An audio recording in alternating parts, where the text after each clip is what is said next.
같이 봉독을 해보았기 때문에 누구에 대한 이야기라고 하는 것은 금방 압니다. 그래서 좀 작은 제목을 붙이고 있는 그런 두꺼운 성경책을 보면 소제목을 예레미야와 바스훌 그렇게 붙이고 있죠. 저는 그것을 거짓 선지자 바스훌 이렇게 해서 설교 제목을 정하고 지금부터 이 본문을 쭉 강의를 하면서 우리들에게 일주일 동안 살아갈 수 있는 생명의 양식을 어떻게 우리가 생명수를 길어낼 수가 있을지를 한번 같이 생각해 보고자 합니다. 먼저 20장 1절은 이렇게 시작이 됩니다. 임멜의 아들 제사장 바스훌, 이렇게 바스훌에 대한 설명이 나옵니다. 바스훌은 어떤 사람이냐? 임멜의 아들이다. 그리고 그의 직분은 제사장이었다. 그리고 이름은 바스훌이다. 이것은 두 가지 사실을 우리들에게 일단 이야기를 해줍니다. 유대 사회에서는 오늘날 우리 현대인들하고 좀 그 사람에 대한 개념이 다릅니다. 이 성경을 볼 때 예수님 시대도 그렇고 그 이전 구약 시대도 그렇고 고대 사회입니다.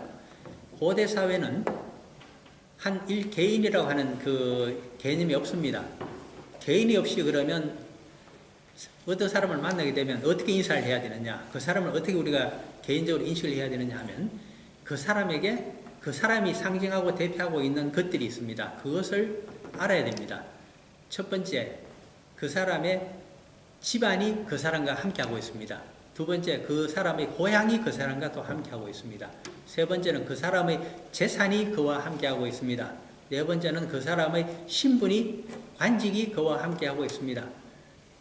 그 다음 다섯 번째 중 가게 되면 뭐가 또 있느냐 하니까 그 사람의 학식이 그와 함께하고 있습니다.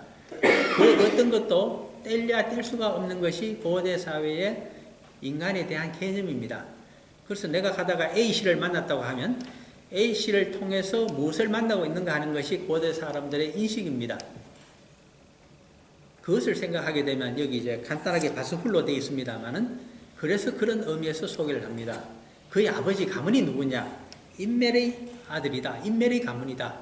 이 임멜이라고 하면 예레미야 시대, 그러니까 다윗 왕조 유다 말기입니다. 그때는 예루살렘에서 알만한 사람은 다 아는 그런 제사장 가문 중에서 굉장히 유력한 가문의 수장이 누구였던가?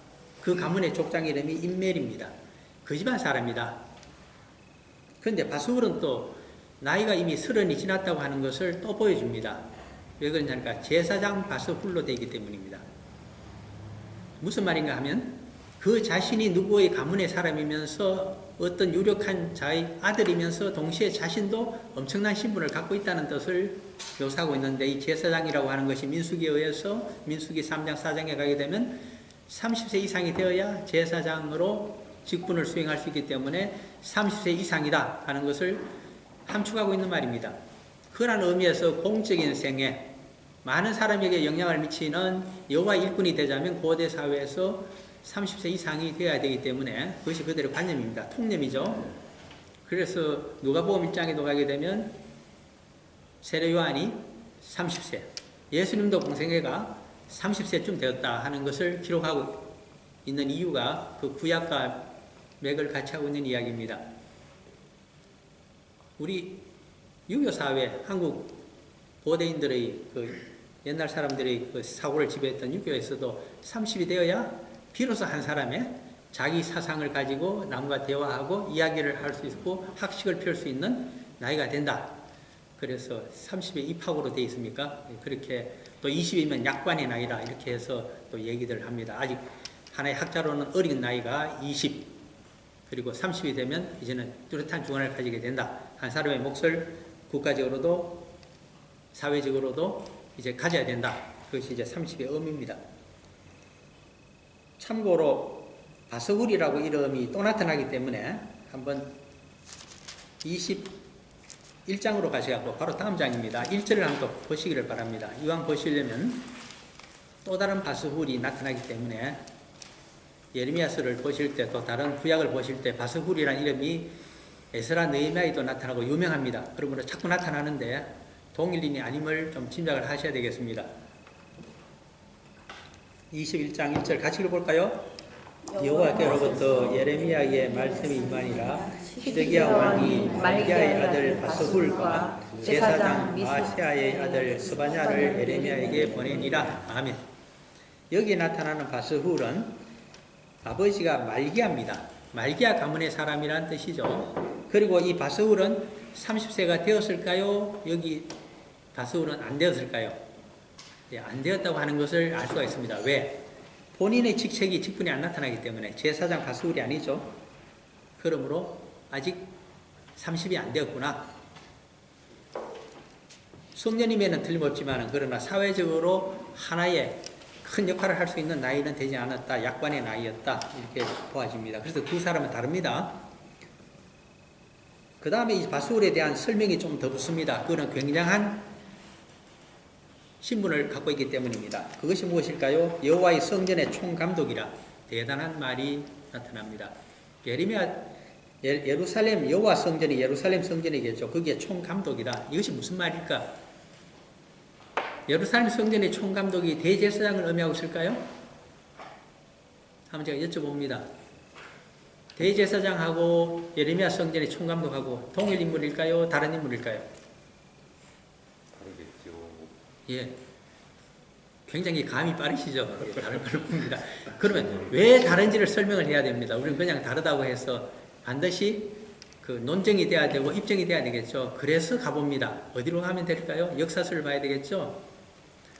복수의 대제사장제를 가졌던 다윗의 시대하고 단수의 대제사장제로 바뀌게 된 솔로몬의 시대를 비교해 봐야 됩니다. 그리고 그 연유를 알 때 또 그 이전에 민수기로 가서 이 감독이란 말이 성전의 감독이 무엇을 뜻하고 있는지를 또 보셔야 이 말이 이해가 되기 시작합니다.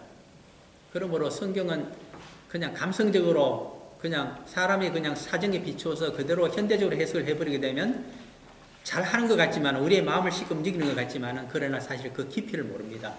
그 말이 수천 년의 역사 가운데 무언가 연마되어서 우리에게 어떤 뜻을 전해주고 있다. 그러므로 좀 더 정확하게 세밀하게 우리들에게 적용할 때 그 빛이 더 드러나고 우리가 구체적인 도움을 받을 수 있다는 것이 있기 때문에 그렇습니다. 그래서 수고를 아끼지 말아야 되겠죠.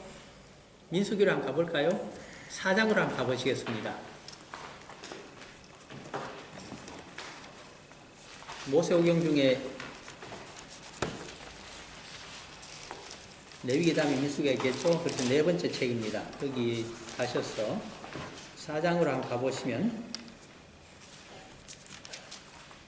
먼저 4장을 찾기 전에 3장으로 가셔서 3장 6절에서 9절까지 한번 읽으시는 것이 좀 더 도움이 되겠습니다. 민수기 3장 6절에서 9절 6-9이니까 이해하기 쉬우실 겁니다. 6절에서 9절까지 같이 읽어봅니다. 레위 지파는 나아가 제사장 아론 앞에 서서 그에게 시종하게 하라.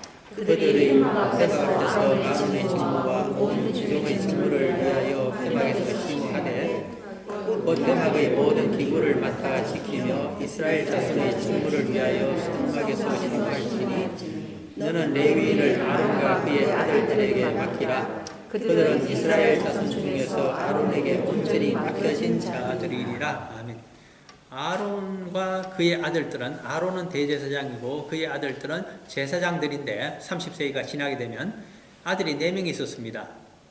나답과 아비후, 엘라살과 이다말이 있었죠. 그 중에 레위기 10장에 의해서 첫 번째, 두 번째 아들 나답과 아비후는 율법에 규정되지 아니한 다른 불을 향로에 붙여서 여호와께 화로에 붙여서 드렸습니까? 그렇게 해서 성막을 출입하다가 그만 여호와의 진로로 타 죽어버렸습니다. 그것이 아론의 집안이 임한 가장 슬픈 역사입니다. 동시에 여호와를 가장 지근거려서 매시고 섬긴다고 하는 것이 얼마나 두려운 일인가를 우리들에게 설명해주고 있는 하나의 사례입니다. 그러므로 여호와의 종이다 그리고 큰 교회를 섬긴다 할 때 얼마나 여호와 앞에 두려움으로 섬겨야 되는지를 우리에게 가르쳐주는 것입니다. 내가 여호와와 친하다? 개인적으로 친하고 아버지와 자식이 되어서 아들, 딸이 되어서 얼마나 좋겠습니까? 그거 필요합니다. 그러나 마음 한켠에는 동전의 양면과 같이 얼만큼 두려움으로 그분의 말씀을 하나도 놓치지 말고 외우고 명심하고 실천해야 된다고 하는 것이 거기 들어가 있는 뜻입니다. 그것이 특별히 그 제사장 집안이 그러합니다. 그래서 세 번째 아들이 엘라살이고 네 번째 아들이 이다말입니다. 이 두 아들이 생존을 했습니다. 누가 아론이 죽은 다음에 대제사장의 옷을 예복을 물려받게 될까요? 세 번째 제3자인 엘라살입니다. 제2대 대제사장이 되죠. 민수기 20장쯤에 가게 되면 호르산에서 이제 아론이 123세로 죽고 그의 세 번째 아들이면서 살아남은 장자입니다. 살아남은 세 번째 아들이 이제 맞이 역할을 하죠. 그 엘라살이 대제사장을 승계하게 됩니다. 그러면 그 다음 네 번째 아들이었던 이다말은 어떻게 될까요? 굉장히 총명합니다. 예를 들게 되면 출애굽기에서 성막을 지을 때 모든 재료를 검수하고 그리고 그것을 계산을 한 자가 엘라살이 아니고 이다말입니다. 그만큼 뛰어난 사람입니다. 그런데 그는 대제사장이 되지 못한 대신에 그가 큰 직책을 하나 가집니다. 그것을 민수기 4장에서 보셔야 되겠습니다. 민수기 4장에 가서 보시면 16절과 28절을 비교해서 한번 보시기를 바랍니다. 우리가 교회를 섬기고 그리고 공동체를 이끌어갈 때 반드시 두 가지 종류의 제사장이 필요하다고 하는 것을 아마 여기서 볼 수가 있을 겁니다. 민수기 4장 16절 다시 볼까요? 제사장 아론의 아들 엘라살이 맡을 것은 등류와 태우는 향과 항상 드리는 소제물과 간유이며 또 장막 전체와 그 중에 있는 모든 것과 성소의 그 모든 기분이라. 아멘. 여호와를 섬기는 성막에는 홀리 플레이스가 있고 그리고 그 안쪽에는 커튼으로 구별되어 있는 더 모스트 홀리 플레이스라고 하는 지성소가 있습니다. 지성소에는 언약궤가 있고 그 뚜껑이 금으로 되어 있는데 천사상을 양쪽에 숨기고 있는 이름하여 속죄소가 있습니다. 거기에 여호와께서 임재를 하시겠다고 말씀하셨고 이것은 출애굽기 25장에 있는 말씀이죠. 그리고 그 22절에 가게 되면 거기서 여호와의 신탁의 말씀이 울려 나온다고 말씀하셨습니다. 특별히 우리나라 달력으로 태양력으로 하게 되면 매년 10월 10일에 대제사장이 대속죄일입니다. 레위기 16장에 따라서 그날에 하루 그 지성소에 들어가서 언약궤와 속죄소에 그날 하루 만에 제물의 피를 뿌립니다. 그리고 기다립니다. 그러면 약속하신 대로 출애굽기 25장에서 말씀하신 대로 그 속죄소에서부터 음향이 나타납니다. 사람의 목소리로 1년 동안 지은 모든 백성들의 죄를 사하노라 하면 그 신탁의 말씀을 듣고 바깥에 나와서 성전에 들어서 기다리고 있는 백성들의 대표자들인 장로와 원로 제사장들에게 전해줍니다. 선포를 할 때 뛸 듯이 기뻐합니다. 1년 동안 지은 모든 죄와 허물이 용서함을 받았기 때문에 그러한 감격이 선민 이스라엘 자손들에게만 있습니다. 이방인들에게는 없던 시대입니다. 대사면령 여호와의 그리고 재래의식 속죄의 재래의식은 누구만 갖고 있는가 하면 구약시대에 선민 이스라엘 자손에게만 허용이 된 겁니다. 그래서 그들이 자부심을 가지고 있습니다. 오늘날은 다릅니다. 예수 그리스도의 대속의 십자가는 서민 이방인 구별이 없습니다. 모두에게 열려있는 오픈 시스템을 갖고 있습니다. 그래서 저와 같은 저는 아주 극동 끝에서 살았던 이방인 중에 이방인이 아니겠습니까? 그래서 은혜를 입었기 때문에 매우 감격해합니다. 그것이 새 언약의 내용이 되겠죠. 어쨌든 여기서 중요한 것은 엘야살은 차기 대제사장이 될 수 있는데 이 사람은 사람을 감독한 것이 아니다. 감독권을 갖고 있지만 위임을 해주고 자신은 여호와를 섬기는 그 모든 성물들 그리고 대제사장의 직책 이것을 중시했다. 그럼 수많은 레위인들을 업무를 분담해주고 그것을 감독하는 자리에는 누가 있게 될까요? 그것이 바로 제2인자입니다. 대제사장을 제외한 제2인자. 그래서 민수기 4장 28절을 보자고 한 겁니다.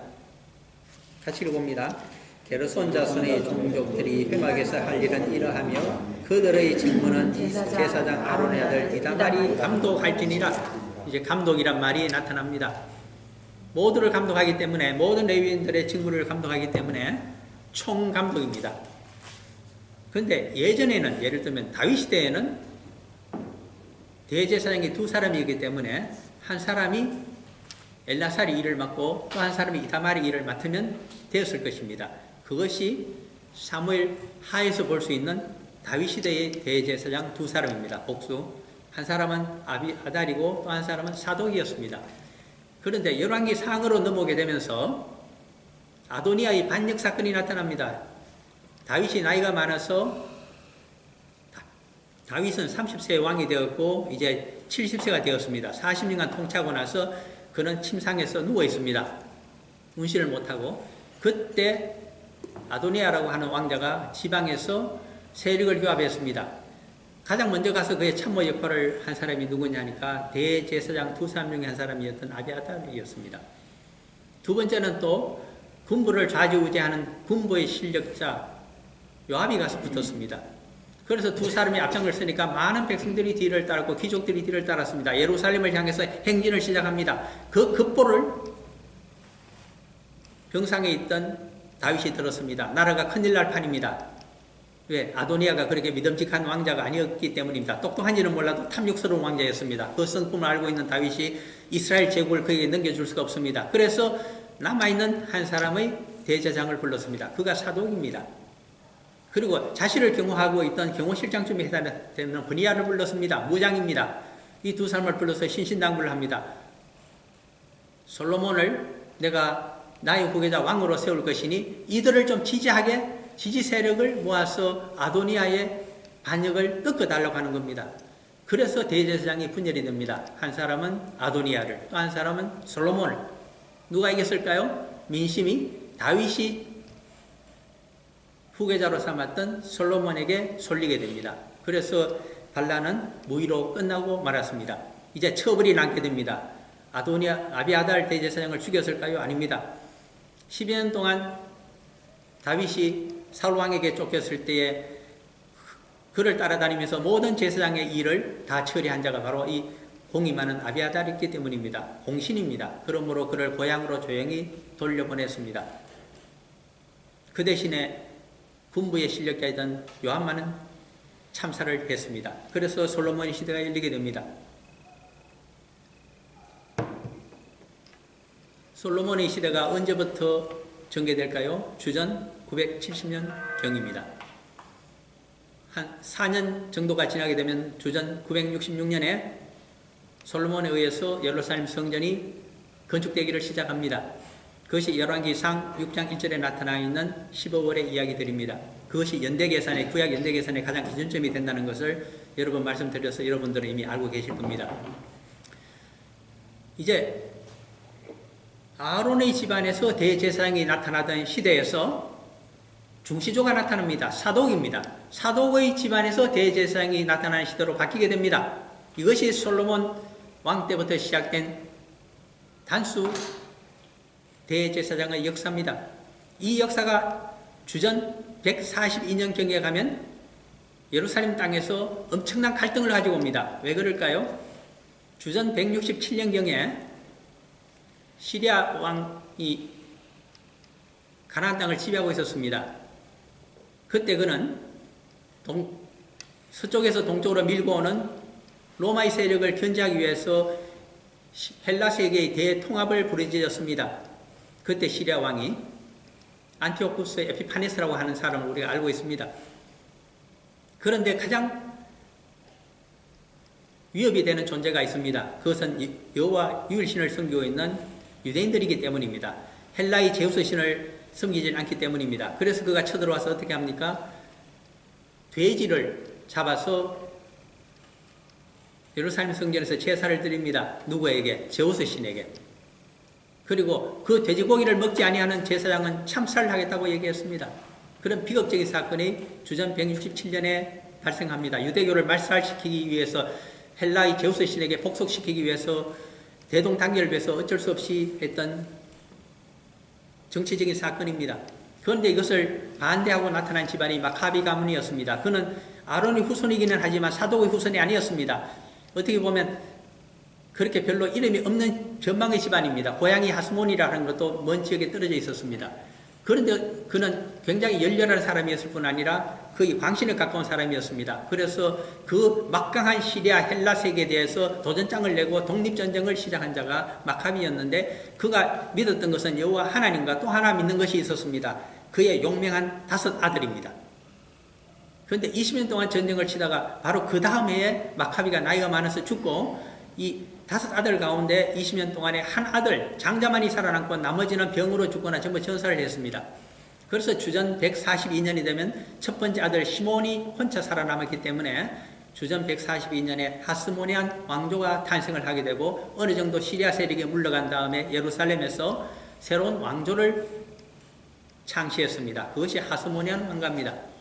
레위인들의 왕가이기 때문에 다윗 왕조의 전통성을 중시하는 유대인들은 기록으로 크게 남기지 않았습니다. 그러므로 이스라엘 역사서에서 거의 사라지고 있습니다. 그러나 그것은 유대 땅을 지배한 약 100년 가까이 지배했던 레위인들의 왕조였습니다. 이때 두 개의 우리가 역사적으로 아는 파벌이 나타납니다. 하나가 사실은 세 개입니다. 첫 번째가 바리새인들이었고, 두 번째가 사두개인들이었고, 세 번째가 에세네파입니다. 이때 나타납니다. 왜 나타났을까요? 이것은 시몬이라고 하는 이 사람이 왕이 되었습니다. 하스모니안 왕조를 개창했습니다. 하면서 왕으로 그친 것이 아니라 대제사장의 직책을 겸임을 해버렸습니다.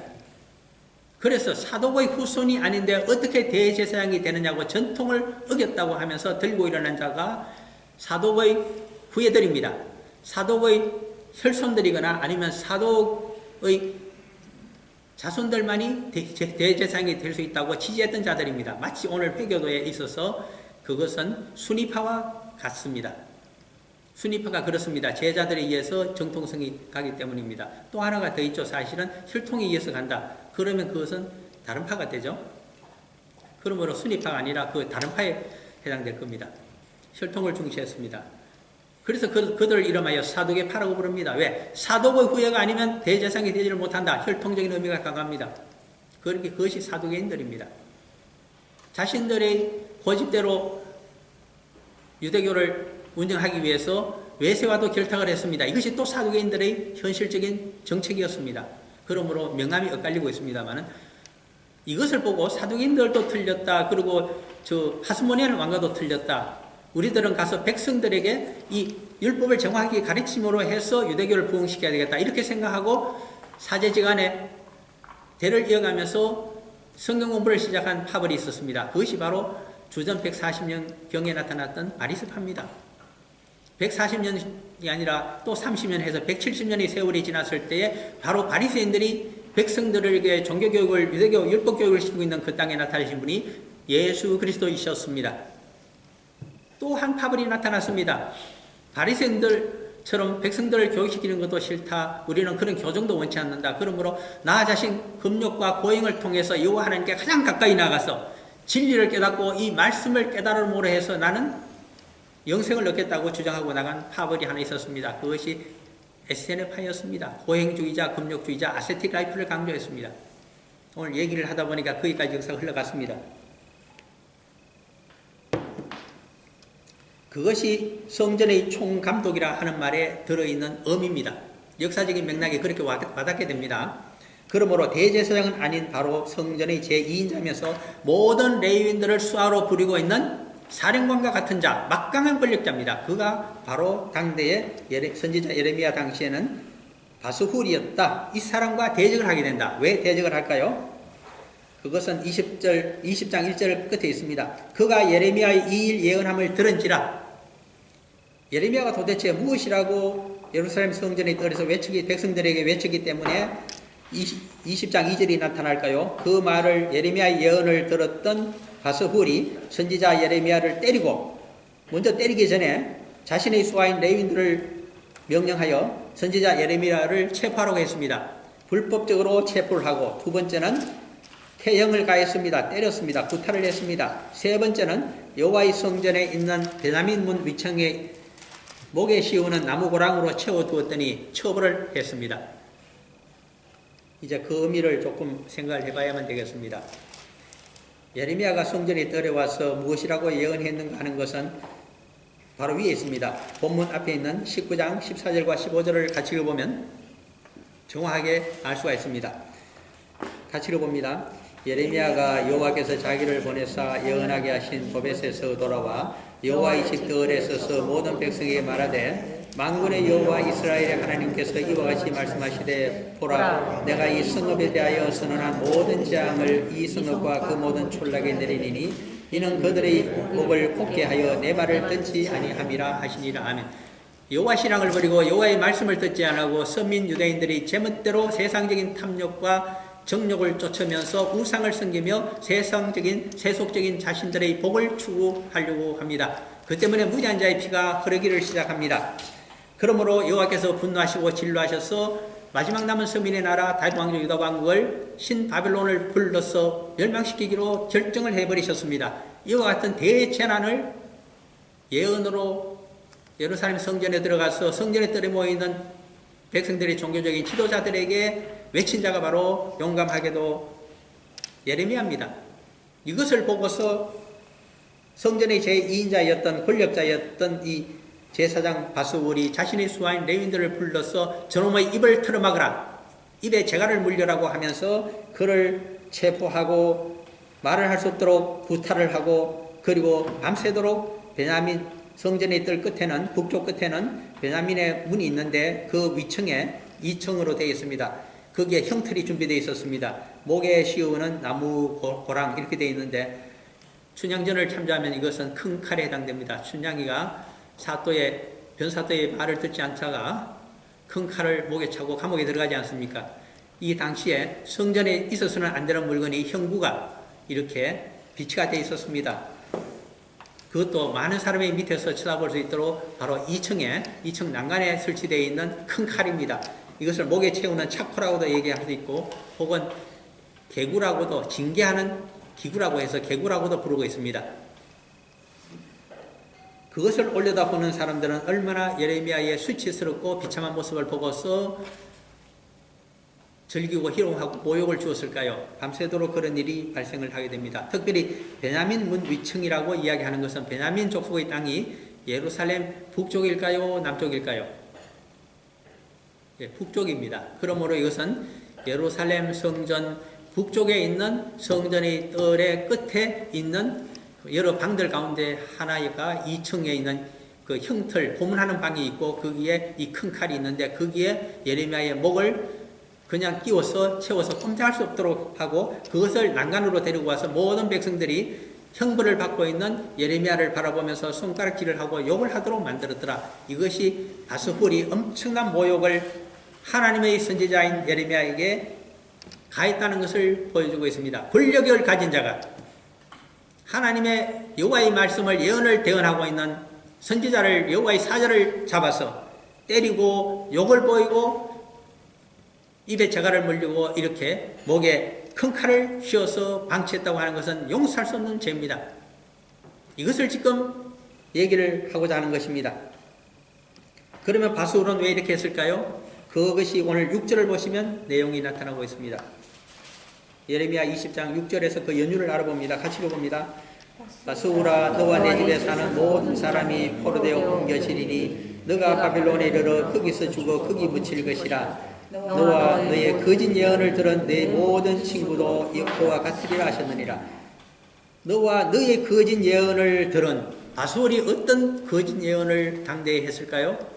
그 내용이 자세히 나타나지 않기 때문에 그의 친구였던 유명한 거짓 선지자 한 사람의 이야기를 우리가 좀 검토를 해봐야 됩니다. 같은 예레미야서 28장 1절에서 4절까지에 나타나 있습니다. 예레미야 28장 1절에서 4절까지에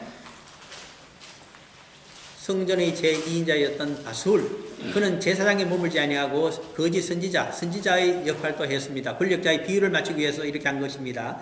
그리고 그의 친구인 또 선지자, 거짓 선지자 하나냐가 있는데, 하나냐의 선포 가운데 그 내용이 들었기 때문에 보자고 한 것입니다. 28장 1절에서 4절까지 그냥 읽고 맙니다. 그 해 곧 유다왕 시드기야가 다스리기 시작한 지 4년 5째 달 기본 아술의 아들 선지자 하나냐가 여호와의 성전에서 제사장들과 모든 백성이 보는 앞에서 내게 말하이르되, 만군의 여호와 이스라엘의 하나님이 이같이 너 말씀하시기를, 내가 바벨론의 왕의 멍에를 꺾었느니라.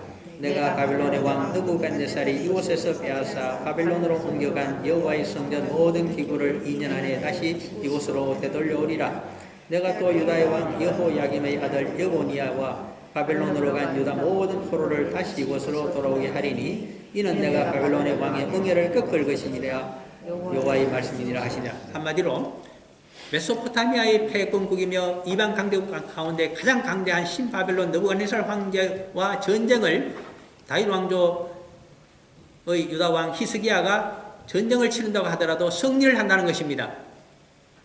그뿐만 아니라 신바벨론이 전쟁에서 지고 배상금을 엄청나게 물어야 될 텐데 지금까지 붙들어간 모든 인질들을 2년 안에 석방하고 그리고 예루살렘 성전에서 가져갔던 그 많은 보물들을 전부 되돌려 주도록 여호와께서 내게 예언의 말씀을 주셨다고 주장하고 선포하고 있는 자가 바로 거짓 선지자 하나냐이며 그와 똑같이 주장하고 있는 자가 거짓 선지자의 역할을 했던 이 제사장 예루살렘 성전의 제2인자 권력자였던 바스훌이라는 이야기를 해주고 있습니다.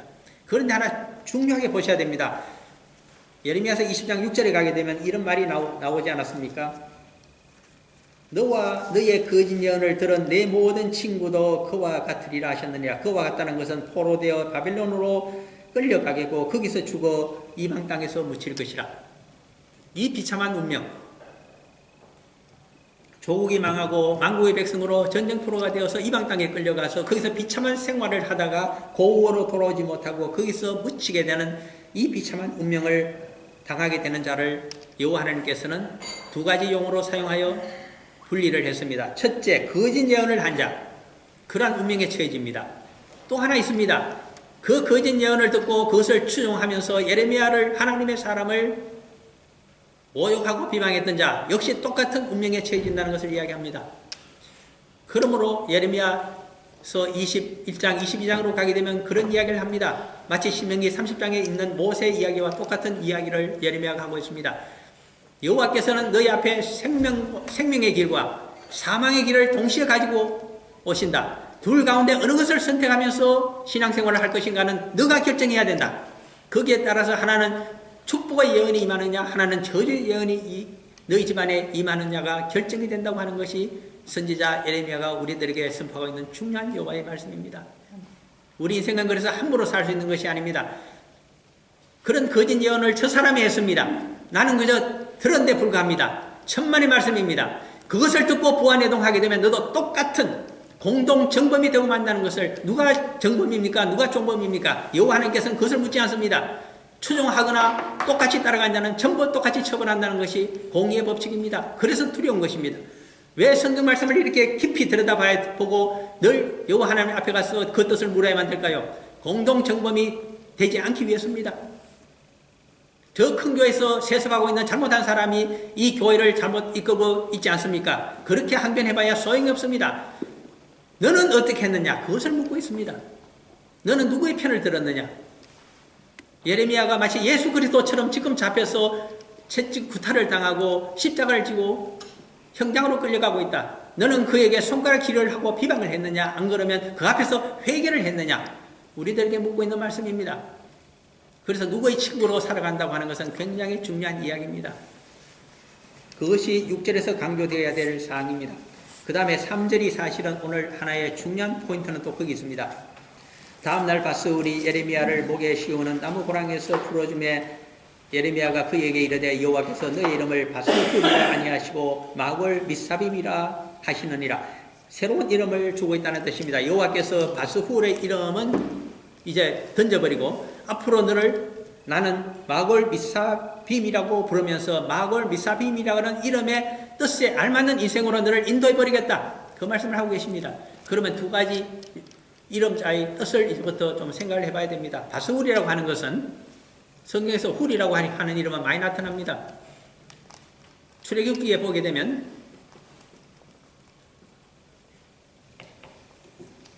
가출애굽한 이스라엘 자손들을 습격하는 아말렉 마적대들이 있습니다. 그들을 물리치기 위해서 하나님의 산 호렙산에 올라가서 두 손을 들고서 밤새 기도를 했던 자가 바로 모세였습니다.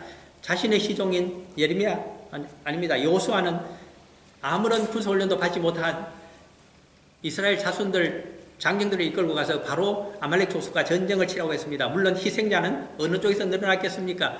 군사훈련을 받지 못했던 이스라엘 자손들이 많이 죽었을 것입니다.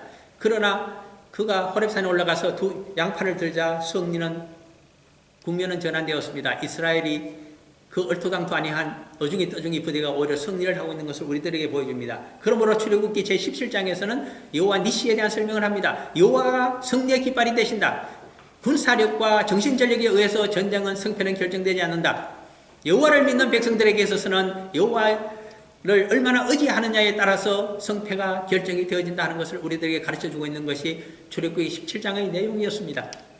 그렇다면 그때 한쪽 팔을 피곤해서 내려왔을 때 누가 들었습니까? 그의 형이었던 아론이 들었습니다. 또 한쪽 팔이 내려옵니다. 그것은 누가 들었습니까? 유다 지파의 대원로였던 훌이 들었습니다. 그때 나타난 것이 이 훌입니다.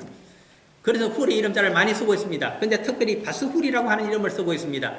바스훌은 출애굽기 이후에 굉장히 유다 사회에서 중요한 이름이 되었습니다. 흔히 쓰는 이름이면서 요직을 지낸 사람 중에 바스훌이라는 이름을 귀족들이 많이 썼습니다. 왜 그럴까요? 바스훌에는 특별한 의미가 두 가지 들어있기 때문입니다. 첫 번째 의미는 호레스의 눈을 가지고 있는 현이신 애굽의 황제 바로에게서 몫을 받은 자라는 뜻이 이 바스훌의 의미입니다. 애굽에서 황제는 바로는 현이신입니다. 그를 호루스의 눈을 가진 자라고 하는 용어를 사용합니다. 이 호루스라고 하는 것은 매를 의미합니다. 그 당시에는 매도 신의 하나로 애굽에서 칭송을 받았는데 높은 하늘에 떠서 매는 눈이 얼마나 좋은지 온 천하를 굽어보면서 모든 백성을 살피는 것이 매의 눈입니다. 그러므로 매의 눈을 우리가 많이 강조하고 우리도 흔히 사용합니다. 매의 눈을 가져라. 전문가의 눈을 가져라. 얼마 전에 얘기가 좀 이렇게 좀 너무 딱딱한 것 같아서 한 가지 얘기를 합니다. 얼마 전에 요새 한국이 굉장히 맛을 많이 추구하는데 백선생이라고 아주 맛에 대가간 사람 있지 않습니까? 맛집을 경영해서 돈을 많이 번 사람이죠.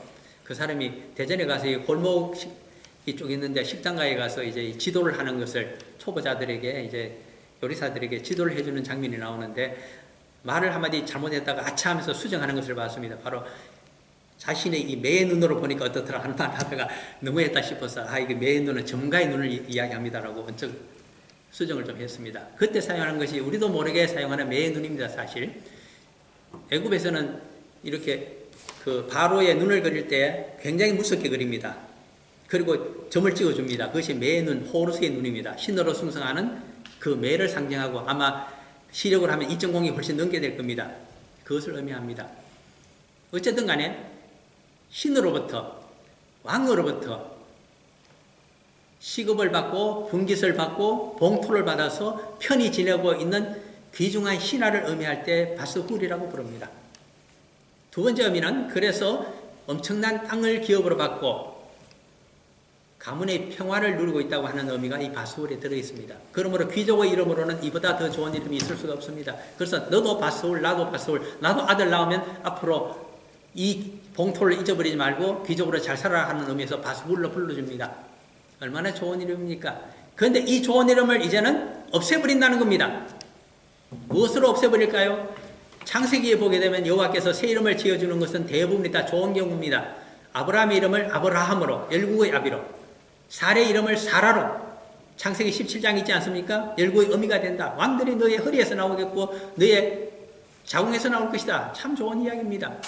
야곱의 이름을 이스라엘로 바꿔줍니다. 창세기 32장에 있고 또 35장에서 또 베델에서 또 나타납니다. 그 무슨 뜻입니까? 너의 운명을 바꾸었다는 뜻이 이스라엘의 의미입니다. 너는 너의 힘으로 혈통에 의한 족장의 선계자가 아니라 하나님이 인정하시는 새로운 족장이 되었다. 그때부터 그가 도망쳤던 34장에서 창세기에서 끊임없이 그는 세겜에서 도망을 치지 않습니까? 베델까지 남쪽으로 도망을 쳤습니다.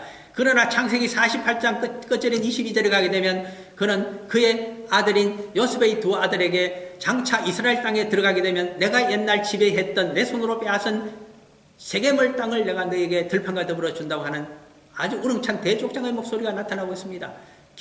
결국 야곱은 이스라엘이 된 다음에 가나안 땅의 지배자가 된 사람입니다. 가장 중심 도시인 세겜과 그 들판을 지배한 사람이 바로 이스라엘이기 때문입니다. 그것을 우리가 기억하셔야 됩니다. 하나님께서 우리 이름을 축복의 이름으로 번영의 이름으로 해주시면 그런 운명이 깃들고 거꾸로 마골 미사민과 같은 비참한 이름을 주시면 그때부터 조국이 망하고 그가 가는 곳마다 재앙이 닥치게 되는 엄청난 잘못된 인생으로 걸어가게 된다는 말씀입니다. 마골 미사빔, 마골이라고 하는 것은 두려움이란 뜻이고 미사빔은 사방에서부터 덮친다는 뜻입니다. 우리말하고 비슷하네요. 우리가 마골이라고 하는 것이 좋은 마의 골짜기니까 좋은 뜻일 리가 없지 않습니까? 미삽입, 사방에서 덮친다. 그게 비슷한지도 모르겠습니다. 하여튼 오랫동안 떨어져 있어서 말이 좀 달라져서 그렇겠죠. 뜻은 그렇습니다. 사방에서 두려움이 너에게 몰려온다. 너가 가는 곳마다 너는 재앙덩어리가 되고 두려움을 몰고 다니는 자가 될 것이다. 이 말을 만약에 고리시도로 가게 되면 이런 이름자를 가진 사람이 한 사람 왕자 가운데 있었습니다. 누굽니까? 그는 나중에 4대 광종이 되어서 과거제를 실시하고 왕권을 강화하면서 과거에 미약했던 자신의 아버지 왕건의 시대를 완전히 개혁한 사람입니다. 광종. 무휴입니다. 무휴이란 말은 없다는 뜻인데 극렬함이 없다는 뜻입니다. 자신에게 반대하는 자는 어떤 국가의 공로를 세웠어도 전부 목을 치고 참살해버린 자가 이 광종이었습니다. 얼마나 왕권을 그렇게 강화했는지 모릅니다. 무휴입니다. 그가 가는 데는 모든 호족들과 귀족들이 벌벌 떨었습니다. 재앙덩어리요 그는 두려움의 황권을 가진 자였기 때문입니다. 바로 그 이름자가 바로 마골 미삽임의 음입니다. 마골 미삽임 나타나면 어렵다면 그가 바로 광종과 같은 무율이었구나. 자신의 절대 왕권을 행사하기 위해서 모조리 반대자를 쳐 죽여버린 사람이구나. 얼마나 두려운 독재자의 이름입니까? 그런데 마골 미삽임은 정말 가는 곳마다 그의 남은 여생 가운데 조국이 무너졌으며 그리고 자신의 거짓 예언을 따랐던 모든 자들이 죽거나 포로로 잡혀가서 이방 땅에서 죽게 되는 것을 자신의 눈으로 본 자입니다. 그런 의미에서 이제는 4절부터 5절까지를 한번 봄으로써 잠깐 설명하고 제 말씀을 마치고자 합니다. 4절입니다. 여호와께서 이와 같이 말씀하시되 보라 내가 너와 너 모든 친구에게 두려움이 되게 하리니 가는 곳마다 친구들이 그를 두려워합니다. 그는 재앙덩어리이기 때문입니다. 그들이 그들의 원수들의 칼에 엎드러질 것이요 사방에서 그가 가는 곳에는 재앙과 두려움이 몰려와서 조국이 망하게 됩니다. 너의 눈은 그것을 볼 것이요 가장 비참한 것이 자신의 죽음보다 자신의 눈앞에서 자식들이 적의 칼날에 참살을 당하는 것을 보는 것입니다. 열왕기하 제25장에 가면 다윗 왕조 유다 왕국의 멸망에 대한 기록을 하고 있습니다. 그 중에 7절을 보게 되면 마지막 왕인 시드기야 11년입니다. 그가 림나로 붙들려 가게 됩니다. 도망을 치다가 예루살렘 성이 3년간 포위당했다가 무너졌을 때 친위병과 함께 도망을 치다가 붙잡혔기 때문입니다. 그를 림나로 끌고 가서 느부갓네살 황제 앞에 세웠더니 느부갓네살이 얼마나 그를 미워했기 때문에 그의 왕자들을 그 앞에서 전부 처형을 해버렸습니다. 두 눈으로 똑똑히 아들들이 죽는 것을 눈으로 보게 했습니다. 그 다음에 그 두 눈을 뽑아버렸습니다. 그리고 쇠사슬에 묶어서 바빌론으로 북송해버린 사건이 바로 시드기야의 인질 사건입니다. 무엇을 우리에게 보여주고 있습니까? 십자가상의 두려움을 보여주고 있는 장면인지도 모르겠습니다. 우리가 얼마나 큰 죄를 지었길래 우리 앞에서 자식이 죽으며 그것을 보고서 우리 두 눈을 뽑아버리고 싶을 정도로 저주스러운 운명이 된다는 것입니다. 그러므로 여호와의 말씀을 우리가 잘못 이해하거나 잘못 전해 거짓 예언자로 살거나 거짓 예언자의 편을 따라서 살아가서는 안 된다는 말씀을 하고 있습니다. 5절입니다. 내가 또 이 성읍의 모든 부와 그 모든 소득과 그 모든 귀중품과 유다 왕들의 모든 보물을 그 원수의 손에 넘기리니 그들이 그것을 탈취하여 바빌론으로 가져가리라. 이것은 100여 년 전에 있었던 100년 전쯤입니까? 히스기야 왕이 열왕기하 20장에서 잘못을 범했습니다. 바벨론에서 온 망명정부의 사신들을 맞이해서 자랑을 삼아서 국고에 있는 모든 보물과 병기까지를 다 보여주었을 때 이사야를 통해서 여호와의 저주의 예언이 임했습니다. 앞으로 너희 나라는 바빌론에 의해서 망할 것이라. 너희 모든 보물과 조상들이 쌓아두었던 모든 보물을 바빌론으로 옮긴 바가 되리라 하는 100년 전의 예언이 누구를 통해서 누구의 시대에 바로 바수울의 시대에 그 이름이 마골 미삽임으로 바뀜으로 하여 응하게 된다는 것입니다. 그러므로 바수울로 살고 싶으면 여호와의 말씀을 대언하는 선지자에게 귀를 기울이면서 여호와의 말씀과 다른 어긋난 길로 가서는 안 됩니다. 모르는 것은 물어봐야 됩니다. 그리고 그 뜻을 깨닫게 해달라고 내주하여 계시는 진리의 성령님께 우리가 기도해야 됩니다. 그리하여 깨닫게 해주시는 그대로 우리가 반드시 올바른 신앙으로 살아감으로 해서 우리가 가는 길이 마골 미삽임의 길이 아니라 바수울의 길이 될 수 있도록 그러한 축복이 우리 이 말씀을 듣는 모든 성도님들에게 함께 하시기를 간절히 축원합니다. 정기도 마칩니다. 사랑하는 아버지 하나님 감사합니다.